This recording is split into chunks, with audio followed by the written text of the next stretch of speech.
I'll show you 10 things that you'll immediately hate about Windows 11. Let's do a lightning round. First off, there'll be immovable taskbar icons. Second, there's email ID in the settings. Third, the app folder management is bad. Fourth, Microsoft 365 redirect is in the Windows settings.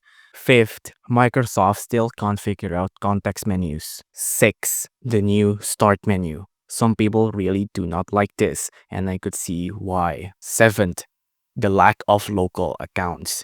You can only sign in with a Microsoft account. Some people really dislike this, including me, because I think it's a bit unnecessary to keep everything online. 8. The lack of browser choices. When you first sign in, usually Windows forces you to use Microsoft Edge. And some people like to use Chrome, some people like to use Firefox. And when you first sign into Windows, you will be forced to use Edge until you get a different browser. Ninth, changing the default app in Windows 11 is pretty difficult. And finally, 10th, you will still need a third-party antivirus software because on Windows Defender, it's actually pretty good right now, but a lot of experts say that it's not seal proof, right? So it's better to have another layer of antivirus on top of Windows Defender to help you out with the security.